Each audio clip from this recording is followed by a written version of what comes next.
Hello, Casters Guild listeners. This is Rick Perry, one of your guild masters, just checking in before the start of the episode. I wanted to say I apologize for not posting for the past few weeks due to the global pandemic and other crises happening in the year of 2020. It has been very difficult to keep up with our posting schedule. I can promise you for at least this week and 3 weeks after that, there will be a cast to listen to. If not, you can always just go back and listen to our old ones. We do appreciate that. Also, on Sundays, our Twitch streams will not be as regular. I can't promise a particular posting schedule or a particular streaming schedule, but if you follow us on Spotify for the cast and follow us on Twitch for the stream, you will be notified whenever we post and whenever we stream. Thank you very much for your understanding, and I hope you remain a fan, and we will see you out there in the guild hall. Views expressed by Casters Guild members are only the opinions of that member, and that could change from day to day. Guild members may use mature language, but that in no way means they are mature. Listener discretion is advised. It can be rolling dice, drawing cards, and moving meeples. There are a lot of cool ways to get together with your friends around the gaming table. No matter what you choose, if you play your cards right, you can always have some fun. And that's the spell we're casting tonight on Casters Guild.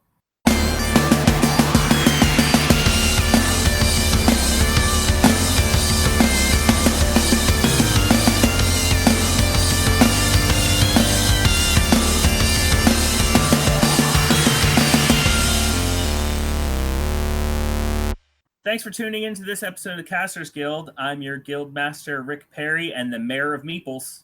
And I'm your guild master, Baron Kane, and I'm already bored with this podcast, which is a good thing tonight. And joining us tonight for our first time is a new guild member. Say hi. Hi. Oh, I should say who I am, right? That's how this works. That's not Go for it. I'm Mike Stewart, and I don't have a pun. I wasn't told there would be puns. Oh, I find it's best if I spring them on Brad without telling him that they're coming. Yeah, he gets me every time. I guess I'll just roll with it. Oh, nice. Yes, hey. So That's tonight, the problem. When they get sprung on me, I don't get them. I almost didn't get that one. So tonight we are talking about board games, box games, tabletop games, however you want to say it. Not necessarily Monopoly, but more intricate stuff. Yeah, I think we can include some card-type games as well in this. Yeah, absolutely. Basically anything that you're going to sit down at a table and play with your friends. Oh, we're including those, are we? Oh, yeah. Are we allowed to do that now? I actually don't know what I'm referencing right now. Whatever we're referencing, I mean, like, I do have this podcast marked as explicit. So, well then. One of those podcasts. Okay. Mm-hmm. Wiener. All right. So tabletop games. So I think a nice place to start, especially with the members that we have on now, is maybe a little bit of your background when it comes to tabletop gaming, maybe where you started tabletop gaming, where it's taken you in life, that sort of thing. I mean, yeah, that could be a thing.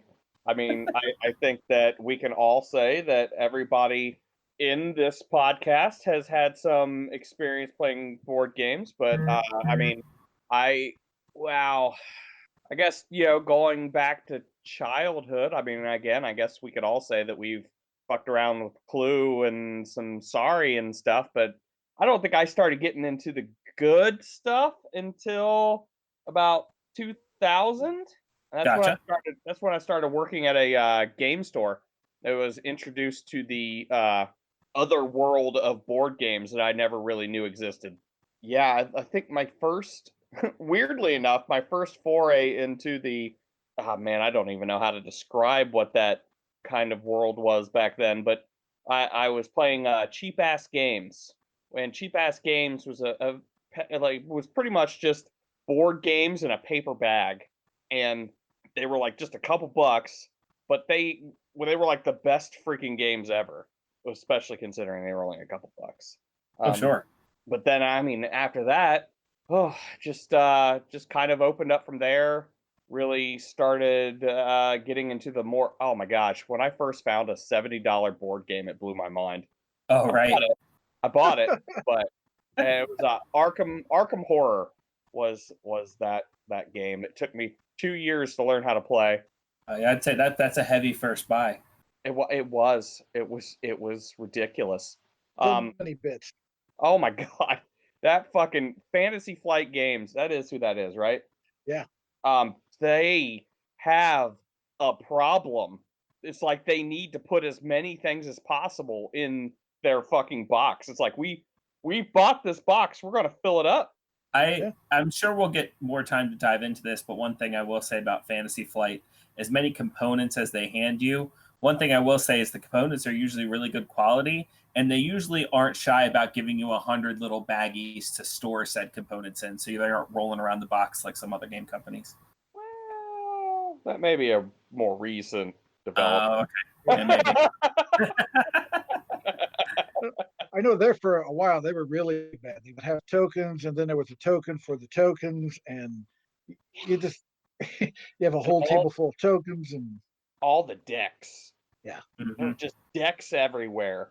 Decks coming out of the wall, decks coming out of the boxes. Are you saying decks? Oh. That was a different game. Anyways, so then eventually I ended up running my own game store. And again, it was almost like being in charge of ordering this stuff opened the world all over again.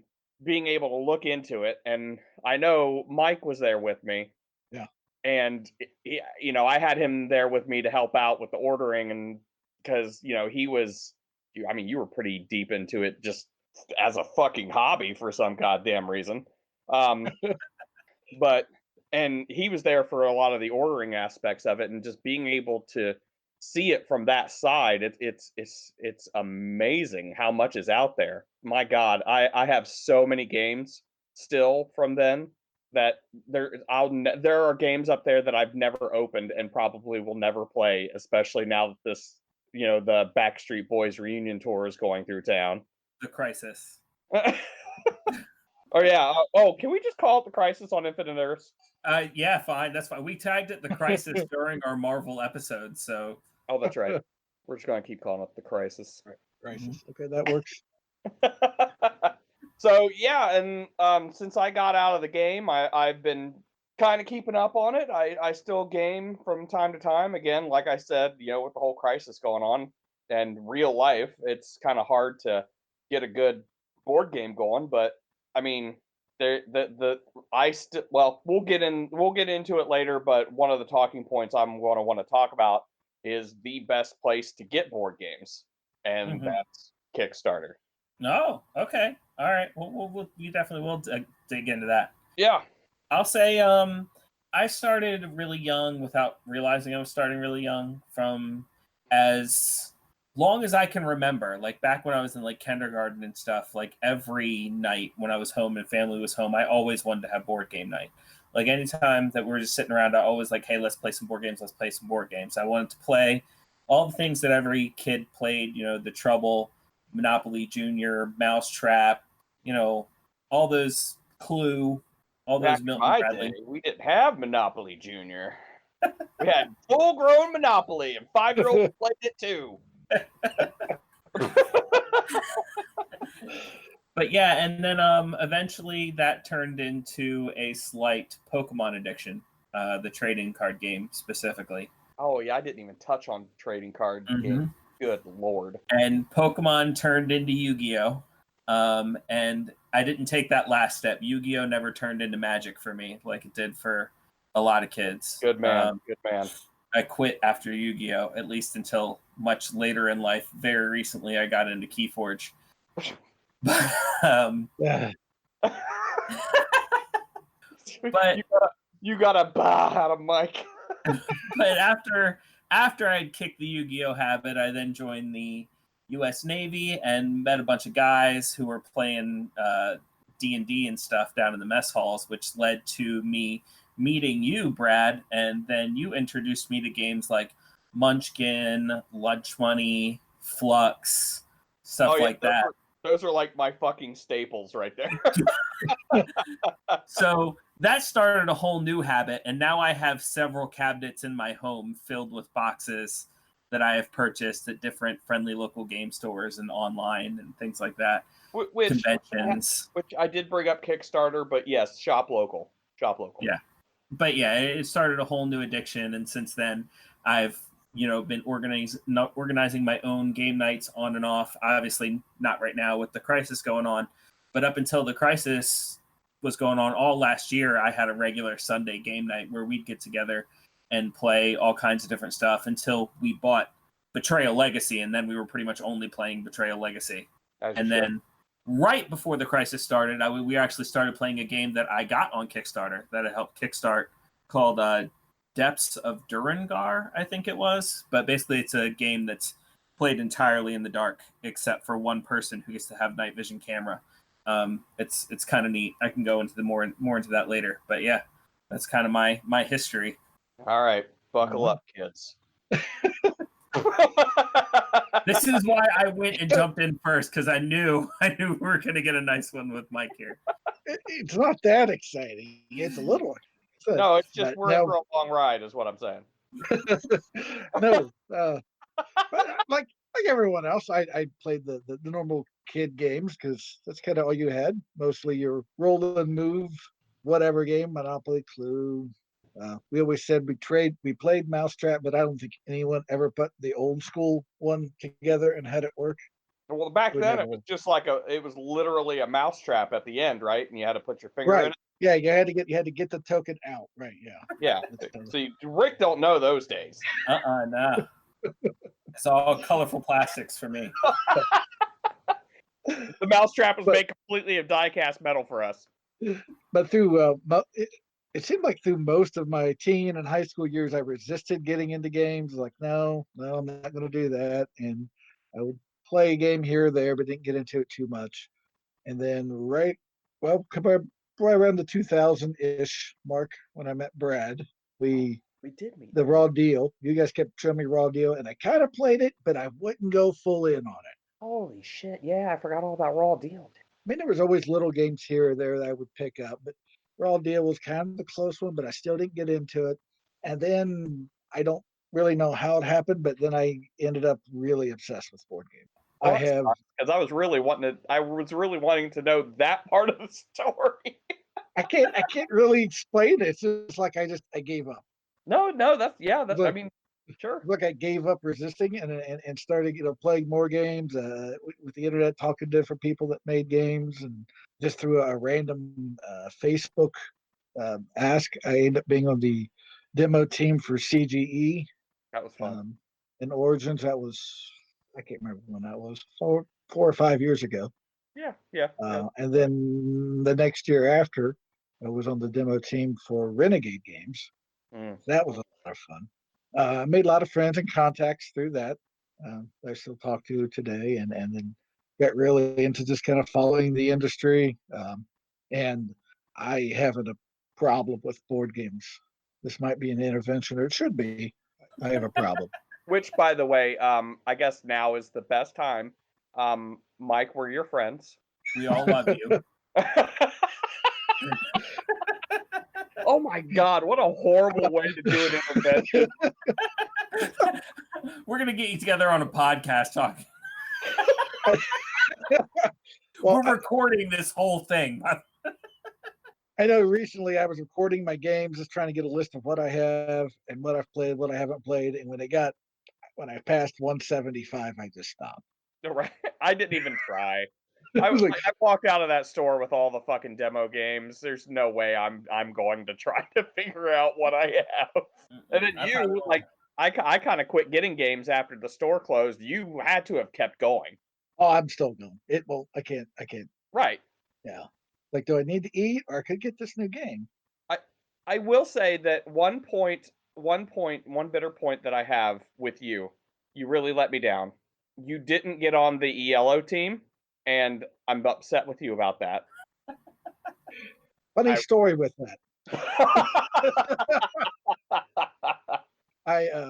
Last year, things kind of fell apart on me, and I wasn't going to get to go to Origins. And I had put out some feelers trying to see if I could get on some teams. come to find out, ALO offered me, but I missed the email, or we missed somehow or another. Of a bitch. Which I'm okay, because I would have been stuck with the Bunny Kingdom table, and that would have been. Yeah, but ELO. Yeah, and I know some good friends. So possibly in the future, I hope to be on that team. I was going to be on a team for a small team out of Canada this year for Origins, but Then the crisis. The crisis hit. So this might be a weird point to make, but ELO has the best con bags. Like when you buy stuff at their booth. Wow, like Rick, that's a weird bags. point to make. I know, I thought so. I still use the bag that I got there from Origins the one time I went. I still use to carry games whenever I go to other people's houses for game night. I have the standard blue. I can't remember who always gives out the blue bags at like cool Origins. Oh no! Yeah, it's cool stuff. It's the cool stuff. Oh yeah, you're right. I'm sorry. I've got like 2 or 3 of those too. I have a game group that we used to be up on Wednesdays, and there's probably between 40 to 75 of us, and we meet up there. Everyone has the blue bags. It's just blue bags everywhere. You better remember where you put your games. Oh man, I will point out too that by the time this podcast is done, we're either going to have a sponsorship or a cease and desist from ELO. Specifically on me, so you kind of those guys. God damn, they make good games. They do. Well, especially having a kid. I mean, good lord, they got great kid games. They have great just adult games. Even the kids' games, I'm fine with playing, except that one that Lilith whooped our ass in. She's whooped my ass in several games. I don't like it. We're not talking about a 10-year-old, anybody listening. She was 6 at the time. Anyways. Yeah. You weren't going to talk about that. Well, we're about to talk about it. My favorite instance of a 6-year-old whooping an adult's ass in a game has still got to be, was it the Jack the Ripper game? Yeah, Letters from Whitechapel. Letters from Whitechapel. Lilith was one of the investigators, and I think Mike was Jack the Ripper at the time, and totally fucking got him on the second turn. And it's like, and the game is not. It's a bit of skill, and yeah, she got him totally by chance. It was totally by chance, but oh my god, she was so fucking happy about it. Yeah, she talks about it to this day. I was so mad at that moment. The way she's in the other room and she said that's true. What a dick. She really is. Ooh, okay, go. But that game was one of my first obsessions. I loved that Letters from Whitechapel game. So we played that. Good. It's really just hide and go seek. It's really. Yeah, but the concept behind it is great. It's executed very well. It's so stinking good. That's usually where you get the best games. There's often a disconnect between theme and mechanics. You know what I mean? They're like, oh, this is the theme we want to hit, and this is the mechanics we want to use. And these mechanics don't necessarily play into this theme. But, it's a fun theme. It's fun mechanics. Let's just go play this game. But when the mechanics really play well to the theme, I think that's somewhere you get some of the best games. One game I thought was going to fuck up the whole theme to mechanics thing. Mm-hmm. Every time they released a new theme was Munchkin. Every time they released a new theme, I thought this was it. There's no way they're gonna make this work, and yet they did. Oh yeah, like the Marvel Munchkin is by far my favorite Munchkin they put out, and I was like, there's no way this is gonna fucking work. Yeah, that's my favorite one. It's so good. I think because it is the least Munchkin of the Munchkin games. Yes, it is. I'll give you that. Yep. I haven't played that particular one. I mean, my favorite Munchkin right now is the Apocalypse. But oh, that's fucking harsh. I like it. I like it a lot. Good, but it's fucking harsh. Oh yeah, man. I love it. I love the vault doors, like the whole thing. I love it. But I also haven't played the Marvel one, so who knows? Maybe once I play the Marvel one, that'll immediately become my new favorite. Yeah. Yep. Next time you come up, because Mike got me the Infinity Gauntlet for it, so we should be good to go. Nice. It's an instant win. Let me tell you, that was hard. Finding Oh, that wait, one promo. you get it? Yeah, that took Oh us. yeah, That thanks. took me I owe almost. you chapstick, by the way. That took me almost like 2 years to get that thing. Yeah. Yeah, because I was asking for like 2 years, and I was asking everybody. It's like, if you go to a con, get it, and I will pay you in whatever way you want. And I winked at him when I said it. So I remember it was one of the years at Origins, and I just got there early before everybody else. And I'm like, "Do you have it?" Like, yeah, but yeah. It was like, "Good. Can I get 2?" And now they're like, "Oh, come on." I'm like, "No, really." I promise you, it's for a good reason. But yeah, yeah, theme versus the system is a huge thing for me. Mm-hmm. And there's a lot of games that just kind of fall short because they just seem like they want to pump out a product. Yeah. So I know with me, if you put Jaws on something, I'm going to buy it. It's just how I am, and I've accepted that. And last year they released Jaws the board game, and I was like, well, I'm going to buy it either way, so whatever. And you buy it, and then you realize that the theme and the mechanics, which is similar to the Letters from Whitechapel game, kind of hidden movement, and someone's the shark and everyone else is chasing the shark. It works. Like, Yeah. wow, this is a really good game now. And referencing our last podcast, the video game podcast, we know very well that sometimes Jaws doesn't work. Well, to be clear, our last podcast, just in release order, our last podcast is Jim Henson. Right. In reference to our last podcast, Jim Henson, sometimes Jaws doesn't work. No, I take that back. A Muppet Jaws would be fucking great. But yeah, I would pay to see the Muppet Jaws. Absolutely. I would be there on opening night in the theater. You kidding me? I'm thinking about crowdfunding it right now. Getting on GoFundMe right now. Jim Henson's company is going to be so pissed. Oh, wait, that's Disney. Disney is going to be so pissed. Oh, God, no, I don't want Disney pissed at me. Never mind. Shutting down the GoFundMe. They'll disappear me forever. You'll get snapped. Oh, Jesus. But no, I'm actually glad to hear that about the Jaws board game, because yeah, I seriously have my doubts about it when I heard about it. So yeah. Well, normally that was the kiss of death. If you put a big IP on something on a game, it was terrible. Yeah. It was just terrible. And then if it's in a big box store, it's also terrible. Right. That has not really been the trend recently. Yeah, let's Will Wheaton on that one. And yeah, I kind of want to touch on that since you brought it up. Big box stores. I'm assuming you're talking about like Target. Yeah. What the fuck, Target? I mean, even Walmart. I mean, they're not doing as good as Target, but they're even putting out some good games. It's like, what is happening? So yeah, like I said, I think you could blame Will Wheaton on that. When Will Wheaton started his YouTube show, Tabletop, which is a good show. Oh yeah, it's an excellent show. When I say blame, I'm not saying it in a negative way. Right. So he had a deal with Target where basically Target would carry whatever game he covered on that show. Huh.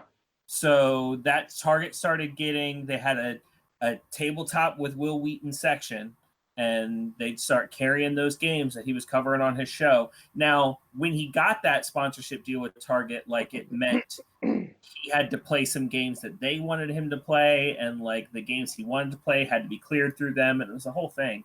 But then, you have your stores like Walmart, they turn around and they see Target turning a profit with these games, and of course they're going to start carrying those games. And I will say that it was always a constant source of frustration as a business owner, a small business owner. Oh, yeah. That they were doing that because, I mean, everybody goes there. And if they can just go there while they're doing their regular shopping, then there's no need to go to a little specialty store. especially when they can afford to sell it cheaper. Yeah. But still, I mean, even then, as a consumer, I can definitely see the convenience of all that. And Sure.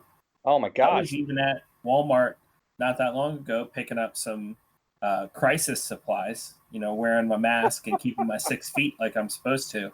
But they had a set of RPG dice, like it was a little box, and you got three full poly sets, and it was only $7. And you got 3 full poly sets of dice for $7 at Walmart.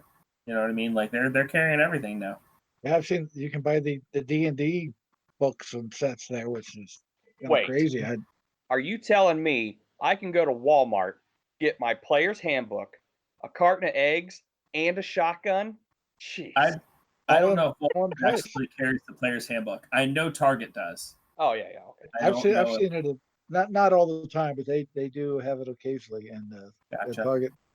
And Target actually set up a deal with Prospero Hall, and they had exclusive games. They would have the exclusive games for, I think, 45 or 90 days, and then your local game stores could get them. But or they had Target exclusive versions. Like I remember I've seen a couple of games where it's like, you could get the game anywhere, but like if you buy it here at Target, it's exclusive box art with like a nice little extra pack of cards in it or something that you can only get at Target. Yeah. Bastard. Yeah, and they really had a big hit with the Disney Villainous. I don't know if you've played that, but just playing off the Disney villains and then the exclusive in this, and and it being a good game was a big hit for Target. I've heard good things about that game. Yeah. Even Neil Patrick Harris released his own tabletop box game, and it was exclusive at Target. Yeah. Entirely different climate than like we were. Oh yeah. Tabletop and games. Again, I keep bringing it up, but that climate had just started to change as soon as I started running that game store. Yeah, it just wasn't the timing. Wrong time, yeah. Yeah. Well, there was we had that going on. Kickstarter was starting to get popular. Oh my God, Kickstarter. And then the Great Dice Masters debacle. Oh my God. Oh my God. Oh my God. I still think that game is really fun. It was a great game. I don't think it was sustainable, but it was still a great game. Well, what was for the Dice Masters it was brand new at the time, and it wasn't going to be a magic killer, but for the Wolf, it was. A lot of the Magic players already had their place. They played Magic. They would come to the Wolf and play as well, but with Dice Masters, it was new, and it was working well for the Wolf. People come and play in the new sets. We were running tournaments. It was starting to go pretty well, and then they had a problem with the shipment of dice. I don't know if that was the tanker that got lost at sea, or I was about to say I've heard so many stories. There was like a train derailment. There was a tanker lost at sea. And I'm here for all of them. All of it happened. It wasn't Dice Masters dice, but I do remember reading a article about a truck that overturned, like a semi truck. You know what? It was that too. It was completely full of D6s. Yep. And like it was just standard D6s, but like it might as well have been Dice Masters dice. What did they say? It was like truck overturns with like 1,000,000 D6s, 47,536 damage dealt. Oh yeah, something like that. Yeah. But yeah, the Dice Masters thing was it really could have held the Wolf back anyway, because they went almost 9 months without a new set. Yeah, and that was the killer.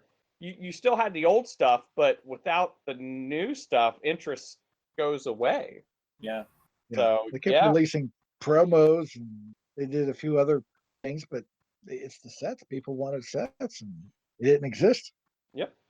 But Kickstarter. Yeah, let's talk a little bit about Kickstarter. It's overwhelming. Kickstarter's a gamble. It is. I will give you that. But one of my favorite games was like one of the first things I ever used Kickstarter for was a game called Santorini. And that's probably one of my favorite games that I own. Now, granted, I'm a little biased because of the subject matter, but it's a good game. And yeah, that was pretty early on, but people were really starting to get into the board games at that point. But Kickstarter's really there's even some bigger companies that have gotten board games started on Kickstarter, isn't there? Well, if Yeah, I'm not mistaken, like my memory doesn't betray me, the first game that I ever backed on Kickstarter was a little game called Betrayal at the House on Haunted Hill. Yep. And that one has since been picked up by, I don't think it was originally started by, but that has since been picked up by Avalon Hill and then subsequently Wizards of the Coast, if I am remembering correctly. Yeah, that game's still very popular with the new version coming out this fall, the Scooby-Doo version. Oh my God, stop. No. Oh, you didn't know? No. Shut up and take my money. I mean, I will. I mean, that was the game that they used to, people will make their own little Scooby-Doo figurines because it just fits so well. So now there's an official Scooby-Doo. I've got every other version. I've got Betrayal at the House on Haunted Hill. I've got Betrayal at Boulder's Gate. I've got Betrayal Legacy. I've got the Widow's Walk expansion. I mean, as long as they keep coming up. What's that? You're a bit of a fan, is what you're saying. Oh yeah, Betrayal. I'm sure we're going to talk about this later. What's your favorite or whatever? But Betrayal is obviously top of the list for me. Spoiler. But yeah, I think it was as far as big companies going. Cbon, Cool Mini or not, there's one. They kind of started doing Kickstarter for like pre-orders, and using the Kickstarter money, just to kind of reserve the game, and then they would release additional copies. But with all the costs going into making all the miniatures and everything their games had, they really went that range. And other games have followed that use minis. I know Renegade Games use Kickstarter for their Mighty Morphin Power Rangers game that had a lot of miniatures. So did they ever just kind of make really? They're going to make the game regardless. Really want to. Did they ever release that Dark Souls game? I know there are several Dark Souls games. I don't know if they released the one you're talking about. They had one on Kickstarter, and the miniatures were beautiful. If this is the same game I'm thinking of, but I've known people that had it ordered, but it was 2 years later they still never had it. That's always a price you pay with Kickstarter. You hope they can come on time, and especially right now in our crisis times. Do you want to? I have a couple games that I have backed and we're supposed to deliver in July. I've already been told it's going to be August. Right. So, how is this going to affect it? You never know what hiccups they're going to run into, what unseen disasters they'll run into, especially if you're an early backer too, before they've started manufacturing. The game I was telling you about before, The Depths of Durangar or whatever its name is, the game played entirely in the dark. I backed that when it was still in the concept stage. And the guy had to figure out where he could get cheap enough night vision cameras in order to put in there, how he was going to do the miniatures, how he's going to do the LED bases for each of the miniatures, what he was going to do for a non-reflective material for the board, because if he did it in the glossy plastic, it would have reflected light too much, and then you could see, the players could see where they were going outside of their, miniature bases. And so I think, I backed that game in 2012, and I just got it late last year. Wow. So, yeah. But I will say, once we actually got our hands on it, the components are really good. A lot of thought was put into it. It is really good. Yeah. And it's always great when it pays off. I mean, luckily, I've only done the one game and it came out great. So my experience has been overwhelmingly positive. But I mean, I also know that there's people out there that will kickstart a game that says it's going to come out in July, and then they get it July 31st and they still throw a fit because they say it's late. And you know the people who are mildly inconvenienced and it ruins their entire life. The Karens of tabletop gaming. Oh my God. Oh my god, the Karens of tabletop. That sounds like that should be like a fucking game in and of itself. Somebody copyright that real quick. Wait, as long as we post this podcast, it's technically our intellectual property, right? There we go. Yep. Awesome. Anybody who wants to, we're gonna say, I want to say, right? Anyone who wants to can go ahead and make that game. We just want like 5%. Give us 5% off the top. Put me in the game. Yeah. That's all I care about. I'll be working on the prototype tonight. Right. So. which I do have to say that's another thing that Mike brings to the table. Not so much me, but Mike actually has not gotten them published, but you've developed a few games, right? I've got a few. A few. I think I will never be happy with them. That's where I've come to the points, and I've designed them. I'm like, no one's gonna like this, so it just goes on the shelf. And then I bring it down and tinker with it, and then it goes back.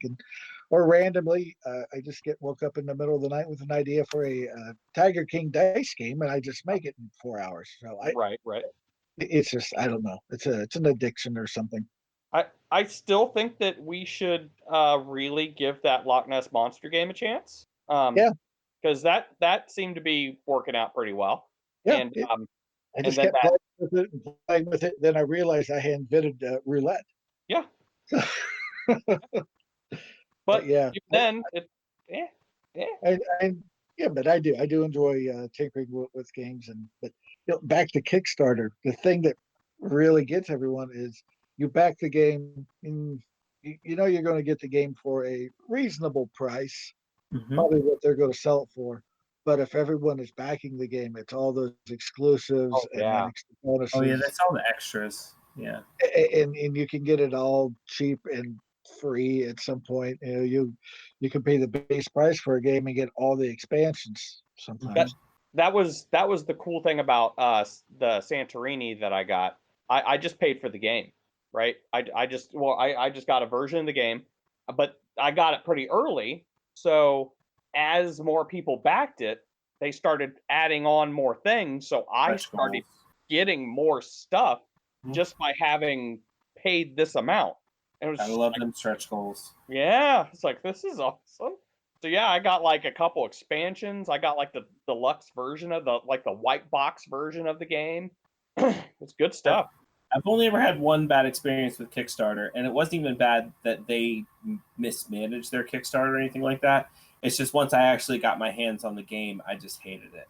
Like, I thought it was going to be my favorite game just because of theme alone. Like, it was called Machina Arcana, and it was like this steampunk game where you got like a character sheet, and like it was a board game, and it had different maps, and like you got to move around and pick up different stuff, and it all sounded really cool. And then once I got my hands on it and like the novel of a rule book that it came with, I was like, if I'm going to put this much work into something, I'm just going to play a role-playing game. Like I think something feelings really bad. So that guy that developed that game is going to watch this podcast, and he's going, oh no, he's fine. Like, it was a very successful Kickstarter. They're already working on a sequel. Like, he is not hurting. He's fine. Yeah, he is not. He does not care about the opinion of one guy who tried his game and didn't like it. Like, I mean, you don't know. He can be sensitive. That's the thing with board games. Sometimes you will like the theme and the idea of the game, and you just buy it. You don't research it. You just buy it. You get it home, and I just bought $45 worth of crap. Yeah. That was me. That was me when I bought Arkham Horror. I got it. It was like $70. I got it home, and I looked at everything I had, and I cried. And I popped everything out, and I got all the decks separated. And I'm like, okay, other person who's with me, let's do this. Let's play this game. And like an hour later, we're like, no. It finally took 2 years later for me and another friend of mine to decide that we are going to play this game.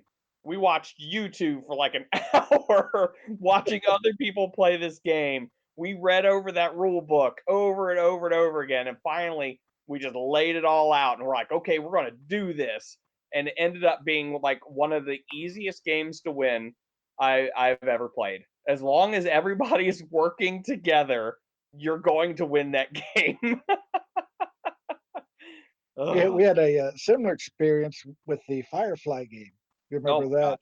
We sat down and played. We're going to figure this game out. We're going to figure it out. And 6 hours later, we got that game figured out. It's a Fun. good game. It's a fun Yeah. game. Boy, that's a long game. I own that game. I've still not opened the box once. It's Space Truckers the game. That's all it is. Space Truckers the game. Well, Yeah, there's a yellow game that is Space Truckers as well, isn't there? I think that's what it's called, isn't it? That's might be. CGE has Space Truckers. Oh, It's actually not a pickup and delivery game. It's actually a shipbuilding game. But yeah, the Fireflies just pick up and deliver. Very simple. Boy, it's long. oh yeah, oh yeah, yeah. It's real long, but it's good. Yeah. I was surprised how good it was. Actually, I was waiting for it to be just meh. And that was Right. also still in the early days of if it had a popular IP, you just didn't think it was going to be any good at all. Yep. It's Yeah. crazy how that translates straight from like video games to tabletop games. You know, we talked about this in our video game episode where, like, you know, if it was based on a movie, you just knew it was going to be a bad game, and vice versa. And now, I mean, like, the movie companies are trying to make the movies based off of tabletop games, and they're terrible. Now, there are good ones from way back in the day. I mean, the movie based off of Clue is an excellent movie. You're right. That was great. Mhm. But the one, and it's not a board game, but the one that was based off of D&D was trash. The one actually called Dungeons and Dragons, Yeah. that was terrible. And if you think about it, that should have been the easiest movie to make. Yeah. You want a good D&D movie? I say go watch Your Highness. Oh yeah. It's not a D&D movie, but No, like but it every D&D campaign I've ever run has ended up like that movie at some point in time. Right. So you go look at Crawl. You look at Crawl, and that's how you always picture your D&D game going. But Mhm. now go to Your Highness, and that's how they always go. Yep. So much. two great D&D movies, I guess. I cannot add to the D&D conversation. No, Mike hates it, but I get it. The D&D is a game with no boundaries. There's just it's too open ended. Yeah. I'm assuming just a sandbox game is just not for you. Generally, no. I need rules and structure. It took, well, if you're going based on the like video games, Red Dead Redemption 2 took me 2 years to get through the main story. Oh my god, it's Mm. so you're It right. It's a great story, but I need a simple goal, and I get distracted, and I get aggravated. I just want my goal and go do Well, this, and this, which is why I like board games, because you have your rules, you have your objectives, and that's what you do. Well, D&D has come out with some really good and some really terrible board games as well. Yes. Well, speaking of, I believe you like one of those, don't you, Mike? The Lords of Waterdeep? I love Lords of Waterdeep. Waterdeep's great. I've been playing quite a bit of that here recently till the crisis hit. You ready for this shocker? I have still never played it. I think we set you up a couple times. Did you? Like, yeah, we had a place set for you and all ready to go, and then the store would get busy. And Oh, yeah. Yeah, you're right. That's exactly what happened. It was once. You guys had it out once, and I think another time we were like, all right, we're going to go ahead and play it, and then we didn't get it set up, but things started getting busy, and you guys were like, well, since he can't play, we're going to skip to something else. So, yeah. it's a simple game, really.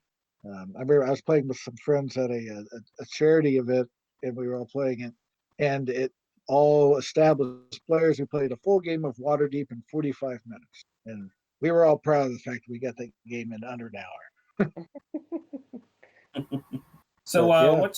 what's your favorite tabletop game? Like, what do you, and not even just what's your favorite tabletop game, but like, you know, what do you pull out the most? You know, if you're going to have people over, and what do you hope that you're going to end up playing that night? For me, it's Clank. Fucker. I love Clank. I have all the expansions. I have a group set up to play Clank Legacy if this crisis will ever end. Oh, they But did a yeah, legacy yes, yeah, they have a legacy version with I wasn't familiar with them, but you maybe the Acquisitions Incorporated podcast, version. which is kind of a D&D ish type thing. But Actually, they we don't listen to other podcasts. It's Screw you! I love Acquisitions Incorporated. Look, I'm not there's familiar with. half the reason I agreed to call this podcast Casters Guild is because Acquisitions Incorporated likes to buy up guilds, and I am ready for our takeover. Like, go ahead, buy us. Oh We will no, yeah, gladly no. come a part of I'll Acquisitions sell out in a Incorporated. second. Mhm. I'll just let that be known right now. But no, they have paired up with them, and that is where the Clank Legacy come with. I, So I yeah, I'm excited to play it if I ever get to see people again. yeah, I'm fucking here But, for that because I'm a Clank whore myself. Clank, Fucking love and it. they just announced a new expansion today. They've started releasing characters, so you play the game as a character. You have your own individual starting deck, and Mhm. they released like the Monkey Bot. If you're familiar with the card, is going to be a character, and Mr. Whiskers, the little cat, is going to be a playable character. It'll be their third expansion character pack, and they're expanding the game to 6 players, which I can't imagine a 6-player game of Clank, but.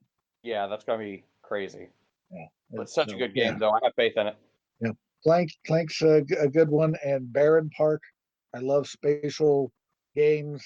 So you're building a bear park, so that's always a good one. And I'm mad that you've never played that game with me, Mike. We yeah, went we went to the zoo, Mike. I You and know we saw the bear movie. you saw the bear movie afterwards. I saw all of the bear movie. You saw some of the bear movie. Lola saw none of the bear. It was so comfortable in there. Leave me alone. Oh shit. No. Well, okay. Your directives were a little loose, so I'm going to Yep. give you two. Sure. I'm probably going to go 2 as well. So My go-to game, if I was to have people over, especially if they don't really game that much, is Flux. okay. Flux is my absolute go-to. It's great because when they say, "Well, I don't know how to play," all you have to say is you learn the rules as you go, literally. There's Mhm. one rule when you start, no way to win the game yet. Just fucking play it and you're good. Mhm. It's a great game. It's a great game for beginners, and it will get people fucking hooked. I can guarantee you, Mike has seen people get hooked because of Flux, and Well, like they're still making versions of Flux, new versions all the time. Still, it's so good. The Just Batman Flux, I yeah, mean, like I basically started because of Munchkin, Flux, and Lunch Money. And like Flux. I'll be honest, Flux is the one that got me when we played. I was like, after playing Flux, I was like, yes, I want to play more of this. Yes, and I will please. say that the Batman the animated series Flux is probably the best one. It's definitely the best use of creepers. I love it. But I will say that my all-time favorite quote unquote board game, using that term loosely, and Mike, go ahead and earmuffs. Earmuffs, Mike. It's Mark, they're Red ready on. Dragon. Yeah. Okay, I've, you know what? I'll tell the story. I've still yet to play a full game of that. Yeah, Mike did. It was horrifying. So okay, Red Dragon Inn. If you don't know what it is, it's a 4-person game. It's a 4-person game for it to be the best kind of game it can be, Mike.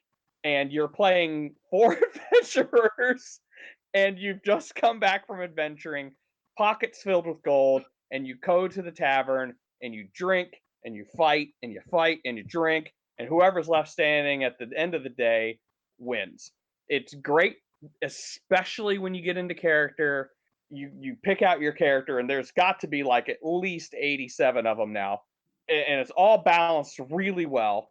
But you get into character and you play. Now, That's strike one. here's no. You don't have to get into character. I'm not saying you have to, but to those of us who like to role play, it's a good addition. Right. Okay, so here's the thing: do not play with less than 4 people. Also, do not play with more than 8. That's the sweet spot. No less than 4, no more than 8. Because if you play with 16, one of you is getting fucked. Yeah, it was me. Mike got laid on that table and was mercilessly fucked. It was horrifying. You would have been the guy to your left was the first person to go. and everybody went, and you don't get to draw up any cards after you use them. So Mike is like out of defense cards after like the first 2 people, and everybody's like, oh, he's out of defense cards. Let's just go ahead and fuck him. It was bad. It was bad, and they didn't have it. It didn't even make it to me before he got put out. Oh snap! And it's like we realized the mistake as it was going, and we're just like, oh, and we just have to watch this play out, huh? All right. Didn't get a single turn. No, nope. Then there was another guy that almost didn't get a turn, but somehow still made it to him. That's rough. Yeah. The game has scarred me. I've played it a few other times, and then it just goes on forever. It's like those people. They're having fun, and they don't want to win the game. They're just having fun in character, and I'm like, just win the damn game. Yeah. No. Oh my God. No. Oh. I was playing a game of Munchkin like that, where they didn't want the game to end. So, and it's like, you guys, it's the fucking point. And that's Munchkin. Like, they're like, no, I don't want to attack. He's like got 1 hit point left. 1. Remember, there was an infamous game at the Wolf of people playing friendly versions of Munchkin, and it was driving us insane. I'm pretty sure that was my game with Dalton and Alex. It was killing me. I was getting so mad at Dalton, and he's just a kid. So I'm just like, okay, I can't get mad at Dalton because he's just a kid. He's a really nice kid. I'm not going to get mad. I've played games of Machi Koro like that, and I'm like, nobody wanted to win. I'm like, no, this game's going forever. Oh, I do have an honorable mention as well, so I guess I'm doing 3. Okay. Hokkaido. Oh yeah. Hokkaido is my honorable mention. I love that game. That game, I don't care if I lose. It's so good. It's so relaxing. I have gotten to playing Hokkaido on my phone. The phone. Oh yeah, that's right. I remember that now. Just it take is, more away from small business. Oh, we can get it because we have the game. Well, right. Hokkaido actually released for free on the Google Play Store not that long ago. And so, yeah, I definitely downloaded it. And so now I've even played it a few times. Do you own a physical copy of the game? No. All right, here comes a guild decree. Actually, yeah, that could be my guild decree. Buy local. That's the preferred way. Even over Kickstarter. I'll say that. Even over Kickstarter. If your local store doesn't have what's on Kickstarter, then by all means do it. But which they won't, because the game hasn't come out yet. So but what I'm saying is, if the only way to get it is Kickstarter, then yeah, go to Kickstarter. But if you have an option of buying it from Amazon or getting it from a local game store, even if it's more expensive from that local game store, get it from that local game store. You're helping a family eat. You're helping a family pay its rent. You're not giving another chunk of money to a billionaire. Freaking Jeff Bezos. And even if you want a more self-serving reason than that, like even if you're not trying to be altruistic and feed another family, like when you buy games at a friendly local game store, those sort of funds perpetuate the hobby. You know what I mean? It's not just if you buy a game from Amazon, that's just a SKU number to them. They don't care what they're selling. It's just a SKU to them. If you buy it at a friendly local game store, they see the gaming trends. They report those gaming trends to the gaming companies. You know what I mean? Like you are perpetuating the hobby and making sure that we keep getting good games from now on if you buy from friendly local game stores. Yep. And that also goes into the whole, let's go back to the whole no gatekeeping, because the more people we have in the hobby, the more they're going to want to put out new stuff, the more stuff we're going to get in our hands. And I don't care how cool these new people are. As long as there's more of them and I get more stuff, I don't care. Yep. Yep. I used to be the coolest nerd on the block for the longest time. Not anymore. So my favorite games, my games I like to pull out. I've already kind of given a bit of a spoiler. I love Betrayal. Like I said, I've got Betrayal at the House on the Hill. I've got Betrayal at Boulder's Gate. I've got the Widow's Walk expansion for the original. I was playing Betrayal Legacy all the way up until the Crisis. I just love that game. And what I love about it is you can play it whether you are brand new to the hobby or if you've been playing tabletop games forever. I mean, it's very, just like you said with Flux, it's very easy to explain the rules of Betrayal when you're first starting because it happens in two halves. Yeah. And that first half, it's really easy to explain the rules. It's like, just look at this card. You've got that many spaces of movement. Once you draw a card, you can stop moving, and we're just trying to explore this house. That's it. It seems intimidating at first, but really you're going to be shocked at how simple it is. You're going to think you're playing it wrong. and then by the time you reach that second half, which the second half is when some of the more complicated stuff comes in, by the time you reach that second half, you've learned how to play the game. Through like drawing cards and rolling dice and things like that, you've learned how to play the game by the time you reach that second half. So like you play that game one time, you know how to play it. And no matter how many times you play that game, every time you play that game's going to be different. You know, depending on what room you draw what card in, you've got a different game entirely, different objective, different way the game works. And then even if you end up with that same game, depending on who is playing which side of that game or how that house got set up in the first half, entirely different experience. Yep. So I just love that game and the whole idea behind it. And it's just so good. We could probably have an entire podcast on Betrayal, and it would just be me talking for 2 hours. Like no one else would get to say anything. Honestly, once the Crisis is over, I probably wouldn't mind doing maybe a special episode where we just kind of get together and actually play a game of some kind. Yeah, we'll have some Let's Play episodes, I think. My second one, since you had two, will be Dice Throne. Well, because you had two. Yeah. I'm gonna get my honorable mention. You just wait. Technically, I had three. Yeah. Yeah, like I said, and I'm gonna get my honorable mention. You wait. Dice Throne is a game I got on Kickstarter because I thought the concept was really cool, and it's basically D&D Yahtzee. You have your set of 6 dice. You play a character. I usually like playing the Fire Mage, but there's like a mage, there's a paladin, there's a rogue, there's a fighter, there's a ranger, and basically, depending on what dice you roll, you're trying to get the same kind of things you get in Yahtzee. Either, like all of one number, a full house, a straight, 2 of a kind, 3 of a kind, that sort of thing. You can do different powers and fight the other people at the table with those powers. And the entire time that's going on, you've also got a deck of cards that you're drawing from. And that kind of works a little deck buildery because every turn you're getting a little bit more points that you can use to spend those cards on. And you can use those cards to upgrade your abilities and do one-time things to other players. Super fun game. So I'm realizing how much of a bad idea this podcast was. Because now all I want to do is fucking play these games. I'm thinking of games I haven't thought about. I have forgotten more games than a lot of people even ever know. I've never said that unironically before. Mm-hmm. I legit have forgotten more games than some people know. Yeah. And you're like reminding me of games that I've forgotten about. It's like, oh God, I missed that game. I want to play that now. Mm-hmm. Oh my God. And this is the wrong time to be doing it.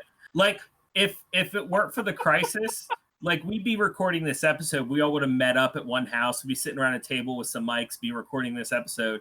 And after the episode was done, we'd break out some board games. Oh my God. This episode specifically, we would have been up all night. Oh yeah. But like because of the Crisis, we're just kind of stuck now.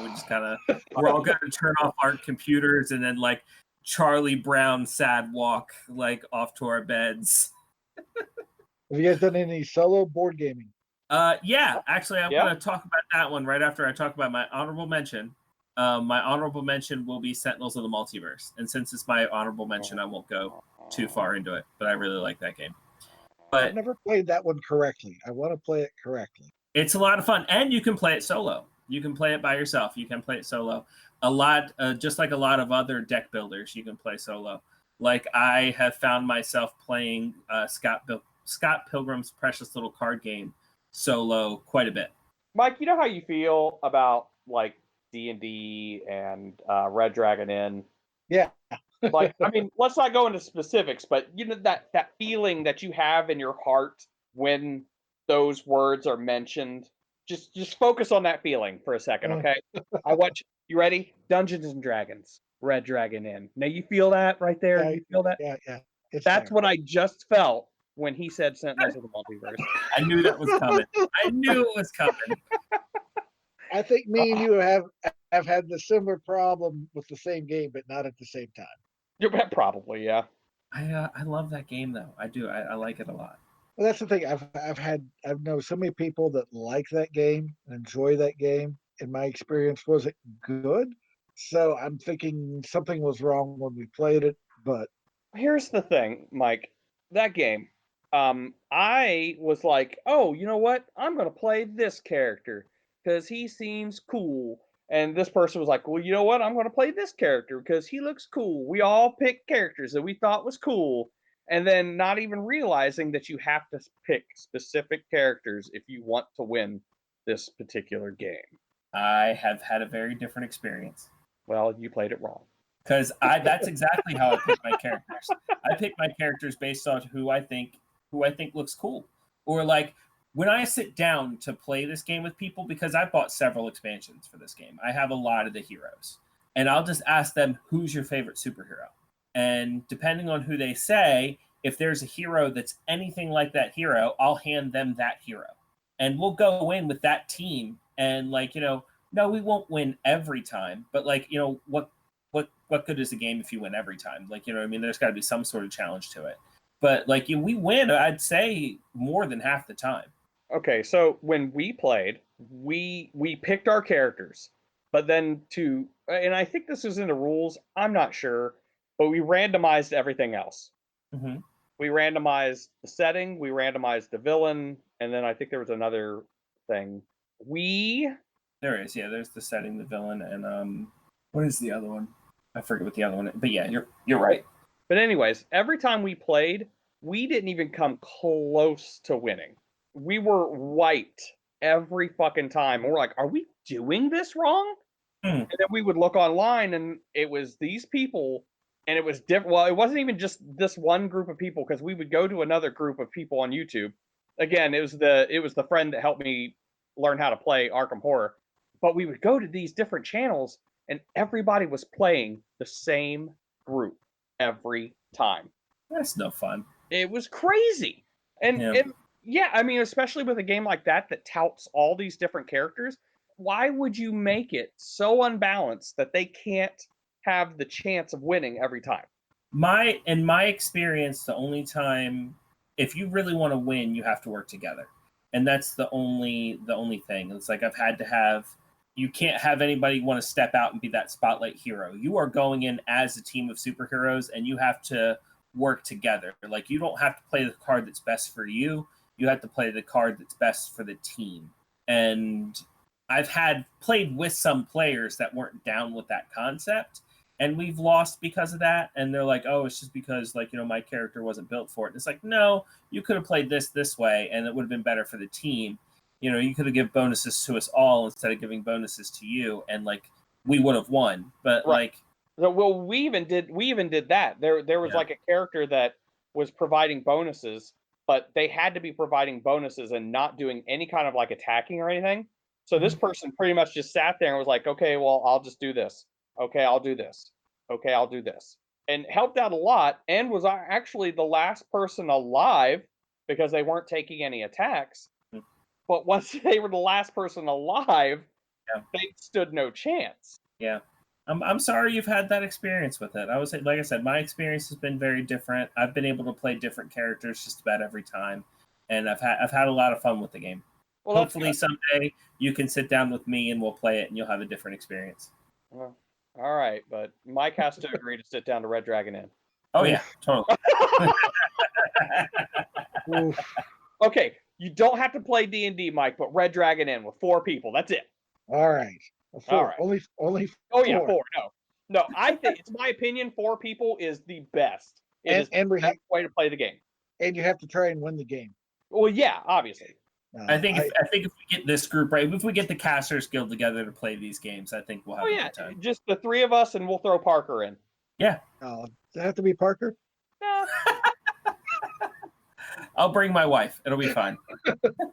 Oh my God! He listens. He's a guild member too, and when he's not in the guild hall, he listens to the podcast, and he's gonna cry when he hears it.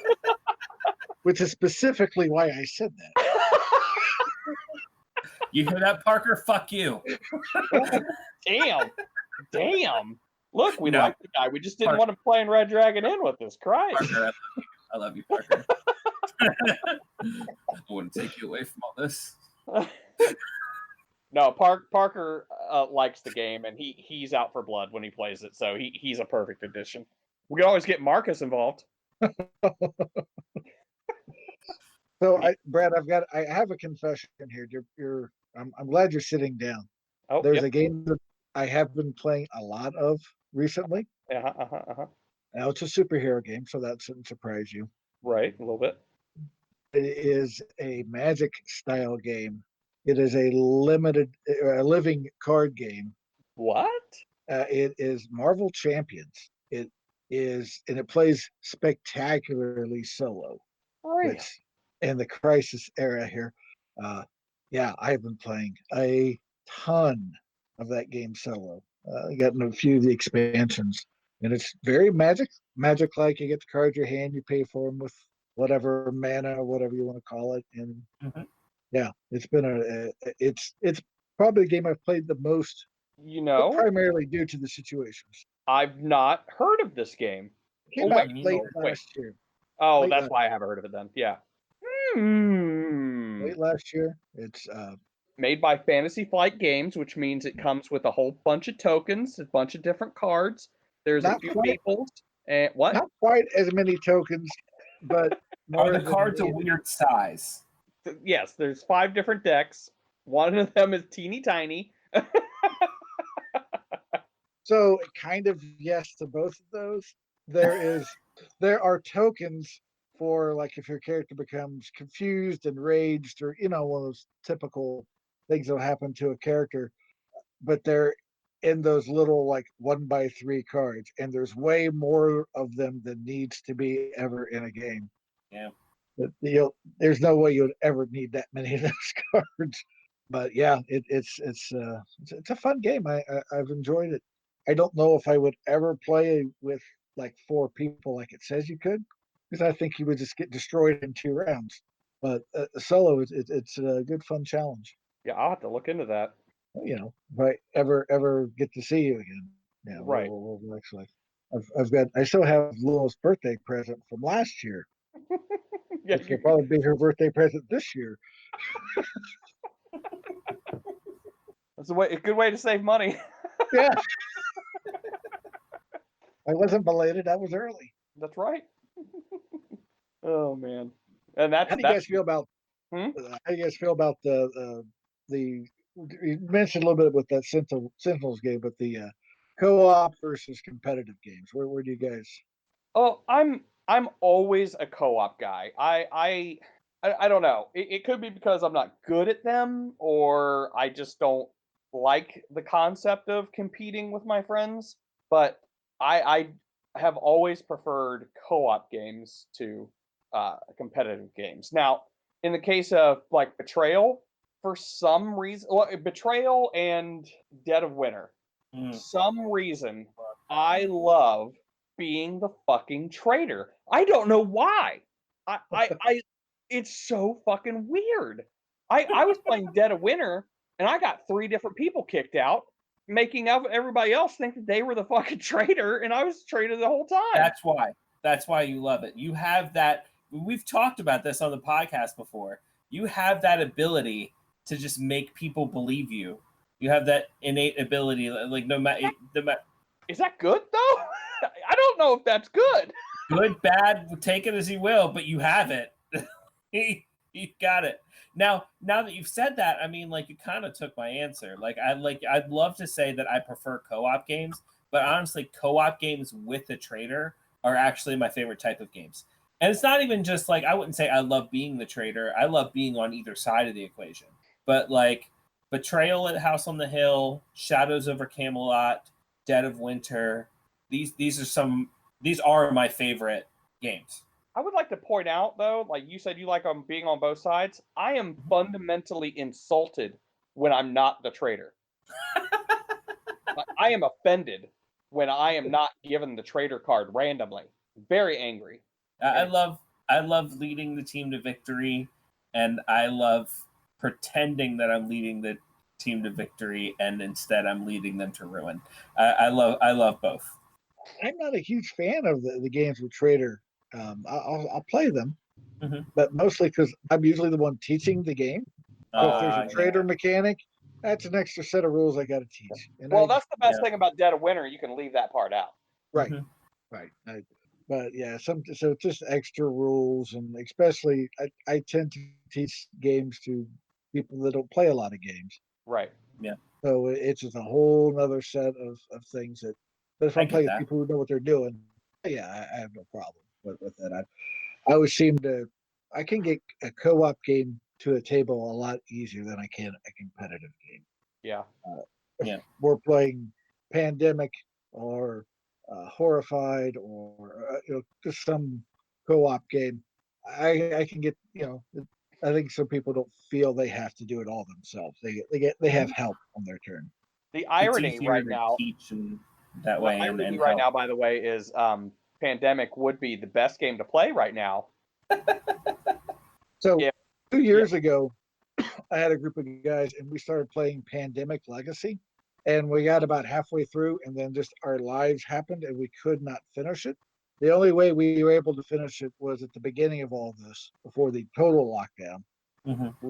We actually had the time in a pandemic to finish Pandemic Legacy. Finally get it. That's awesome. But now we have season 2 and we don't have time to play. So, nor the social closeness. Right. Yeah. Opposite. We sat down with cameras, hoping maybe we could figure it out, but so far we haven't. Yeah, board games are hard. Yeah, you really do need to be there. There are some games you can kind of get away with it, and they do have those apps, Board Game Arena, Tabletopia, some things on Steam, but it's just not Tabletop Simulator. Yeah, they are just not the same. I do find myself, like, my wife likes to play Ticket to Ride. Oh, that's a good one. And when my wife wants to play Ticket to Ride, we will sit down and play it together on Steam rather than pull out the board, just because it's easier setup and cleanup. Yeah, especially with that game. Yeah. Have you seen little trains? Have you seen the thing with was it Alexa with Ride? They have set it up. I think it's Alexa. Well, it's got to be Alexa. That she can be a player, or she will run the game. You have to have a physical copy of the game, but sure, you can have her as an extra player, or she'll keep score and everything. I don't trust computers playing board games. Honestly, the app version of Catan has ruined me to Catan. I hate Catan. I hate it. I still, to this day, have never played that game. I hate it. I have never played that game. Do you want to hate it? No, I'm good. And don't download the app. But like everybody, like when I say I like board games or like I like tabletop games, everybody always brings up Catan, and like that's the one like everyone has played and everyone knows, and I've never played around, not even one. Mike, what were you about to say? Oh, so Catan is the game right next to Monopoly that has ended more friendships. But though, I will have to say that Catan is also, in my opinion, Catan is also the game that really started the whole board game craze that really was ripping through a few years ago. Yeah, it came out in 95, and It came out in 95. Magic came out in 93. Those were the two games that kind of started over here in the US. Playing different games other than your normal roll and move and classic, Clue, Monopoly style games. There's different games. And then Ticket to Ride comes around in 2004, and so many different versions of that game now. Such a good game, though. It is. It's just so simple. It's, in many ways, it's a lot like Candyland. You just got to get enough of the same color cards, and then you can move there. And it's a simple mechanic people can enjoy. As I'm teaching games a lot, you realize you have to make it simple. Mm-hmm. And playing things in simple bites, and if you've never played board games, you'll figure it out, and it's fine. When I teach people Clank, the first thing I tell them is, just bear with me as we go through these rules. This is going to sound like a lot. But when you play a turn, it's all going to make sense. And it's going to flow super, but these are things I have to tell you. It's going to sound like a lot, but it's not. Well, as someone who teaches board games to people, what is your, like, if, let's just say you're trying to get people hooked on board games, what would be your go-to game? Oh, well, Ticket to Ride's an easy one. Pandemic is an easy one, even before this whole thing. Is a good one. Splendor. Oh, Splendor. Splendor. God damn it, I love that game. Anyways, I'm back. Sorry. Yeah, Splendor. I think people just love playing with those little poker chips. They're great. Those poker chips are better poker chips than you can get at the store usually. Christ. But games like that, and I like those games because they have simple mechanics. If I could teach them, maybe not Clank, we'll play one of the many versions of the DC deck builder game. Yeah, those are And fun. if I can teach you a mechanic, then I've taught you a whole bunch of games. Oh, So especially like a deck builder game. Yeah. Period. Mhm. That's so many games right there. Yeah, so that's what I like to try to find the simple mechanic of a game, and try to make it a game under an hour with teaching. Maybe go a little bit more in that. That's fair. And if you can find a game, Baron Park, I can teach Baron Park to a lot of people because it's very Tetrisy. You've got these little polynomials that kind of fit in like Tetris. So that's something people can relate to and pick up pretty quickly without. Oh wait, I did play Bear Park with you. I'm pretty sure you have. I have. I take that back. I'm sorry. You haven't played I've the played. expansion. Huh? You probably No, haven't played the expansion, but No. And I only played it the once, and it was fun, but I didn't really get into it. Just like the Terraforming Mars, I didn't really get to play it again and really get into it. right, that's the game you have to play multiple times because you learn the cards. It's got, Oh, I forget, 150 some individual different cards that yeah. you have to And I learn. think I was drunk, Never Awesome. easy to learn something when you're drunk. especially that game. I assume your answer to the same question would be like Flux. Me? Mhm. I haven't taught in a really long time, but Flux, uh, speaking from someone who let's just say I am looking at it from the perspective of I'm trying to sell games. Mhm. Flux, definitely, because it's easy and it gives people the illusion that they'll be good at any game they pick up after that. So, and then like you play Flux, and then you're like, oh, you should try some Munchkin. Let's play some Munchkin real quick, and it's a little more complicated, but I think you'll enjoy it. And then you just get that excitement going just with Munchkin, and yeah, it is a downward slope from there into chaos and madness. Well, one of the things I love to do is try to find the right game for the right person, Definitely. Mhm. and that may end up being the theme, or it might be the mechanic. And I usually ask people what kind of movies they like, what do they like to do, just hobbies. So you try to figure out their mindset. If they want to do something quick, they want to do it fast, slow, take their time. You got to figure it out, and then theme. Even if the theme's not that strong in the game, it's still enough to maybe hook them. Yes, I agree, 100%. Yeah. Yeah, because like if you know someone plays D&D on a regular, I mean, fuck, right there, I've got Munchkin, Red Dragon Inn, I've got Lords of Waterdeep, I've got all these games that I can just like, well, you're a fan of D&D, here you go. Or if a family walks in, then I take them over to Cheapskate Games, and it's like let's try these. I bet you'll like these as a family. So, yeah. For me, it's always been about party games. Like just the situations where I've been in where I can teach somebody how to play a game. I've got to teach 8 to 12 people all how to play this game at once. And so I usually end up with something like Cards Against Humanity, which I hate that game at this point, but like I still play it because people love it, and it's a good party game. And One Night Ultimate Werewolf with a Bluetooth speaker is usually a really big hit. Like if I have a bunch of people who've never played a tabletop game before, I pull that game out with a Bluetooth speaker. I let the Bluetooth speaker explain what they're supposed to be doing, how to play the game.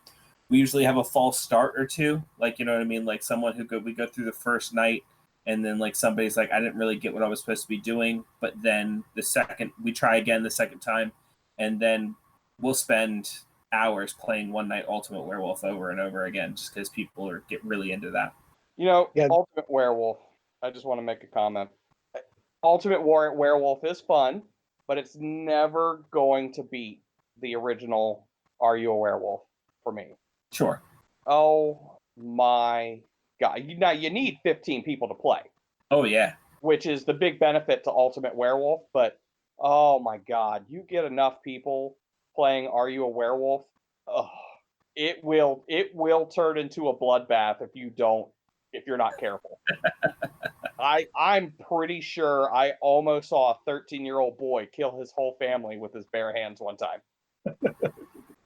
It was great. Well, the great thing about that game too is like you don't have to go out and buy some fancy game to play it. You can look up the rules of how to play that online and then just play it if you've got enough people. Well, I mean, you couldn't do that back then when I first started playing it, but yeah, I mean that game is really and really easy to reskin. Mm-hmm. It doesn't even have to be about werewolves. You could change that into anything you want. Mafia is a big, like some people don't even know that game is werewolf. They're just like, that's Mafia. Oh yeah, yeah. They've done the One Night Ultimate was their aliens, their superheroes, vampires. Yeah, there's several versions of that. I will say when you get to the social deduction games, boy, that turns me off almost as fast as Red Dragon Inn. Oh yeah, Guild Train. Guild Train. Woo, woo. Is there a guy hauling toilets outside your door there? I think that's the Dice Master shipment. Finally got here. You better go get that, Brad. Bringing it back around. I'm going to open the store back up now. Oh, okay. So you said social deduction games turn you off just as much as Red Dragon Inn? Oh, I can't stand them. Like Secret Hitler was a big one that our group had played a lot, and any game where you're trying to figure out who everybody is, it just holy crap! You're right. I saw you suffer through one. What the fuck was it? It was a work of fucking art, though, watching Mike play this game. Like that storytelling games, also not in my wheelhouse. I can play them. I just it might have been that Batman game. I forget there was a Batman social deduction game I had. Well, no, you did play this. The other one I'm talking about is the one where you had to steal gold or something like that. We're all bank robbers. Bang? Yes, I think it was Bang. Wait. Yeah, because someone's a sheriff, someone's the. No, it's not Bang. But that is another one. That one's not too bad. At least there's something going on, but I can't remember. But yeah, those are painful. It comes down to having a bad game experience. With sure, you're trying really hard to win this game, and then you realize that they don't care. They're just flipping a coin, literally flipping a coin on the card they play. And I'm like, you've just ruined an hour of my time. Yeah, and that also makes it really difficult for you to do any kind of deduction, because if you're trying to figure out somebody's move and like how they're playing, and like you're trying to deduce, are they on my side, are they on the other side, based on how they're playing, and they're just playing at random. I mean, like it makes it literally impossible for you to play the game effectively. Yeah, that's why any game I play, I need strict rules and everyone to play by them. And Yeah, uh, I will say that I have, like, in games like that, like when they do literally like pull out a coin to see what they're going to do, I've actually made house rules that stated you can't do that because it's lame. Yeah. It's a coward move. Mhm. But I do think it's funny that in a lot of the fundamental, I wouldn't say fundamentally. I think fundamentally, Mike and I are pretty solidly similar. But once you get into the extraneous stuff, we can't be any more different. Like, I love the fucking social deduction games. I love the storytelling games. But yeah, but that kind of dynamic worked great when we were, working at the store, because I would have my core games that I'm like, okay, I'm ready for these games, and he's like, I've got these games, and it's perfect. There was one time I came to the store and he was out in the car playing with himself with one of the board games.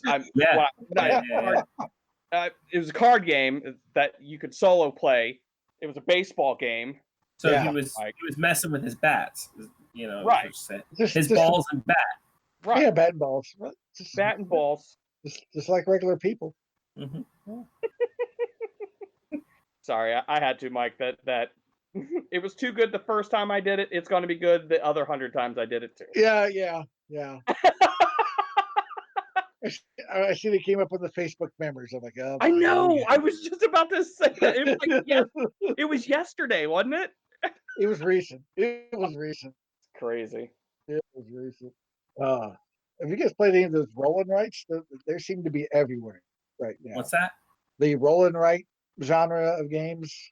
Welcome to, what's some ones I got? Welcome to the dungeon. Nope, just called Welcome to, and it is, you're like a city planner, and it's all about. You flip over, you have to organize numbers, and they're like kind of like Yahtzee type games. And I know my board game, my board game group. That's everyone plays all of these. On Tour is one I just backed on. Yeah, Kickstarter I've not heard of recently. any of these. Yeah, All right, Mike, come over, teach us. Come over. From 6 feet away. We just do a 6-foot-long gaming table and stand at opposite ends. With like the craps table, like sticks to move pieces around. I have a table. We could do that, I think. Oh man, yeah. This is a painful podcast. Yeah. Well, I do have a game coming, I think, next year for you, Brad. It's the Moonshiners game. You have my attention. It was a Kickstarter.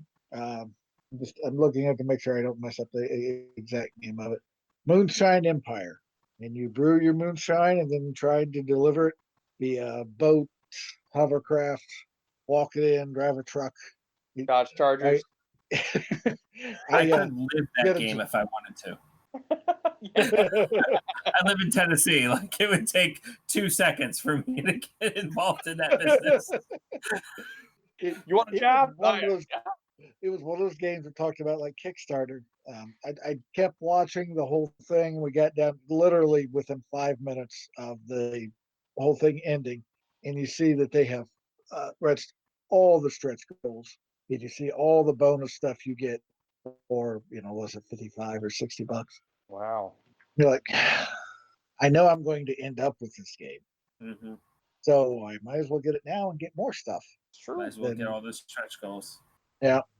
So I guess this kind of leads into this question then. And man, I don't think I'm going to be able to contribute to the answer on this question because I've not done a whole lot of research lately. But so I guess I'll posit it to the two of you. But mainly, Mike, what game or games are you, not counting Moonshine Empire, are you super excited about coming out? Wow. Well, Betrayal Scooby-Doo. Yeah, Betrayal Scooby-Doo. I mean, Rick hasn't lost his heart on since it got brought up. No, I think for me it's gonna be Marvel Villainous. is coming out. You're familiar with the Disney? Oh, So what? Disney Villainous came out last year, Uh-huh. and that's you play as the Disney villains and you play through their movies. They announced they've got like 3 expansions for that game. Well, this year they're bringing out Marvel Villainous, which you play kind of more together. You all play on the same villain deck, but you can be, I think, Thanos, Hela, Doc Ock, and I can't remember who the other starter Let's is hope they going to left be. Red Skull out of it. He'll be there eventually.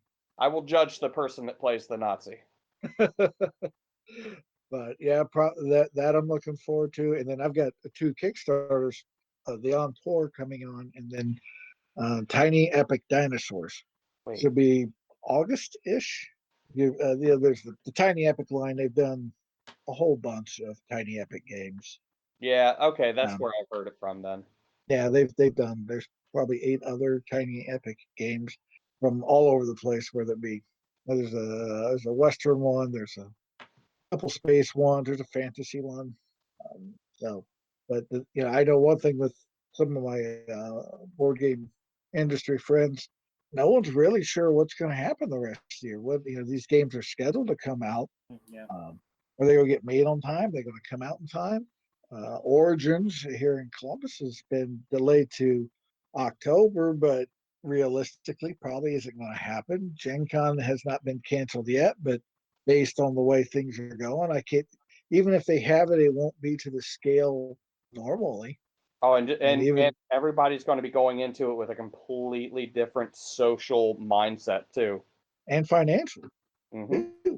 And same goes with like the Spiel des Arts in Germany. That's going to affect things. If Gen Con and the Spiel get canceled, those are the 2 big dates for the board game industry as far as new games coming out.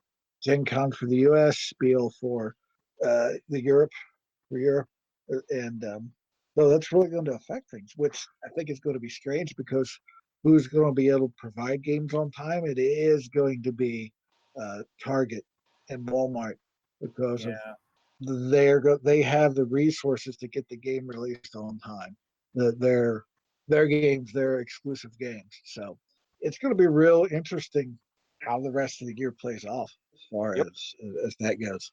I'm really excited about, from what I understand, there's another set of Keyforge coming out. I'm really excited for that. There's a title I heard of called Return to Dark Tower. That looks really good. It's got a lot of really big names attached to it. Like, it's almost like a dream team coming together, if you will. Like this guy from this game company, this guy from this game company, this guy from this game. They're all coming together to make like this board game that they all want to make. It looks really good. And they're coming out with a entirely Baby Yoda edition of Monopoly that as much as I don't like playing Monopoly in general, like I'll get that just because it's Baby Yoda. I'm not gonna lie. I was looking at a version of Monopoly, the Garbage Pail Kids version today. Yeah. Oh, that's cool. Very nostalgia hit me with the nostalgia, but it's still Monopoly. Yeah, it is still Monopoly. Have you seen the other real versions? I can't say the gag versions, but they made the longest Monopoly game ever. It's literally 2 boards, and there's like a board in a board, and I've seen a few people on YouTube talk about it, and they're like, I don't think anyone could really ever play this game. It would just go on literally forever. I will say there have been things that have made Monopoly, bearable. Like if I'm going to play Monopoly, I'll play it on a video game system, and I will play with the speed die. The thing about playing on a video game system, one, you have to adhere to the rules, and nobody ever adheres to the rules when they actually play Monopoly, which is why it takes a game that should be about 1 hour and turns it into 6. And with the speed die, it's like an extra red die that you add to the normal 2d6s that you roll. It basically forces you to go to like unknown spaces. And once the unknown spaces are all taken up, it forces you to go to your opponent's spaces and pay out money. So like it makes that game really quick. I've also heard really good things about Monopoly Gamer, which I haven't played it myself, but I know there's at least 3 editions out. There's like the Mario edition, the Mario Kart edition, and the Overwatch edition. And depending on what character, what little piece you choose to play as, like each of them gets their own different powers that you can use during the game. And I've heard good things about the game. I've never played it myself, but That's cool. you can also buy expansion packs for Monopoly Gamer. Like if you got like the Mario version of Monopoly Gamer, you can go buy new characters for it, and they come with new cards and new powers and stuff like that. Yeah, I've heard it's a playable version. That's how it was described to me. Is a playable version of Monopoly. Yeah, I think I want to, like with Monopoly, I would love to sit down and actually play it the way it's supposed to be played. Because a lot of people don't play it the way it's supposed to be played. Nope. Like Uno, most people don't play Uno correctly. See, I don't even. I mean, is there an incorrect way to play Uno? You just follow the cards, right? Oh yeah, there's lots of different incorrect ways to play Uno, depending on how you interpret the cards. Yeah, usually comes to whether you start stacking, pulling 2 or 5 or whatever. Gotcha. Different cards, but yeah, that's if it wasn't for those games, we wouldn't have the games that are good now. Oh yeah, you're right. Absolutely, absolutely. Still think Clue's good. Oh yeah. And I was never a fan of Clue, but also a deduction game. So I was about to say Clue was like a step away from being a social deduction game, which I was about to say would make that game better. Is if it was a social deduction game, like started out and you draw like the traitor card, and one person knows they're the one that did it, so they have to try to sabotage the game throughout the rest of the thing for everybody. Now they do have things like that. They're like the dinner party packs, and you can buy, and as people show up at your house, you hand them a character, and they play that throughout the night. I want to do that so bad. And I think I would enjoy that. I think that would be fine because it's more immersive. There's a band too. They're like a steampunk pirate band called Abney Park, and they released their own version of a like murder dinner party game, and you can buy it for them, and it comes with a copy of their album, because like the album is meant to be played while you're playing the game, and it seems really cool. I'd love to do that. Yeah, that would be fun. No, I'll say too that speaking of kind of this stuff like that, those escape room board games are kind of amazing. Mm-hmm. I didn't think that they would work out as well as they did, but I really like the Unlock series. Yeah, the Unlock, those are the ones you can play. You can get more than one play out of them. Mm-hmm. There's the Escape series where you only get one play out of them. Because you're essentially ripping apart everything. You are, and they're both fun. There's a lot of those games coming out now.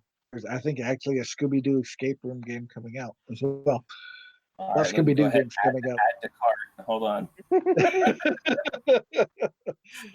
Well, they're all supposed to coincide with either the movie or the DVD release of the movie. Right. That's all messed up as well. There's a game I've been playing recently, the Chronicles of Crime, and it's a escape room mystery, solve a crime type game. But what makes it interesting is that you use a smartphone or a tablet, and you keep scanning these QR codes, and they give you the information as you're interviewing suspects and information.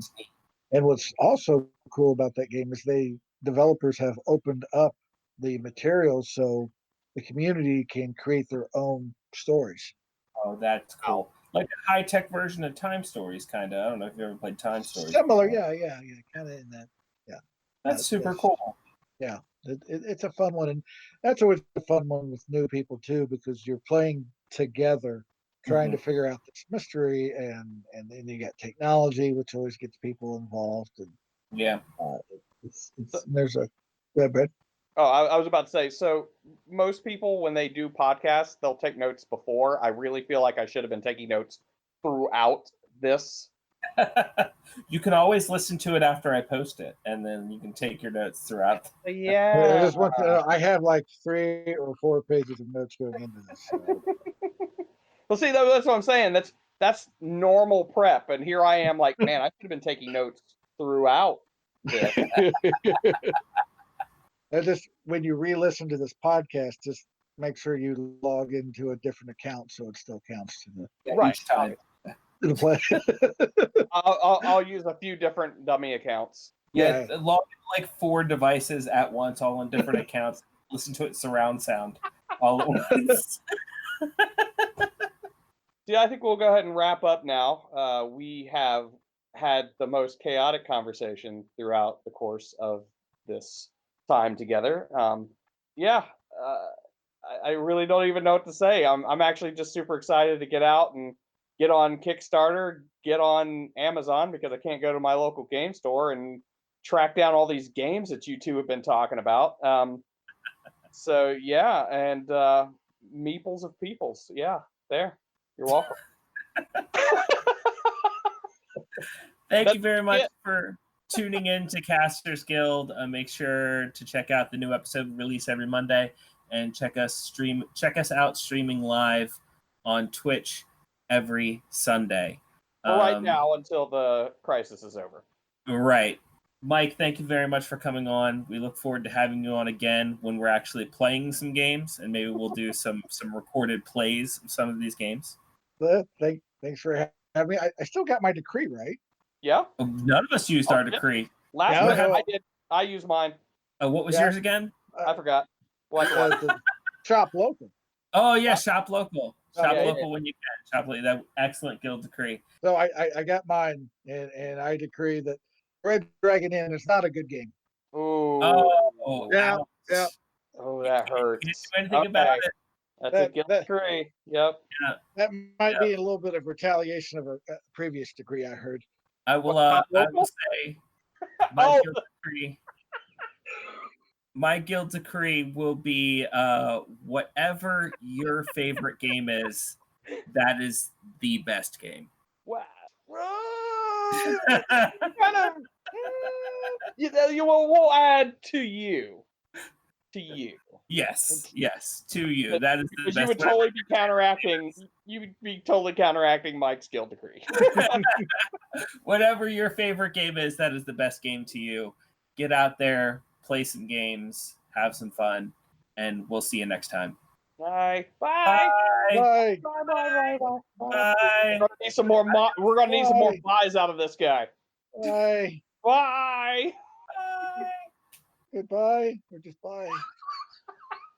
I don't know how to buy I was actually half expecting a harumph out of you. and get a harumph out of that guy.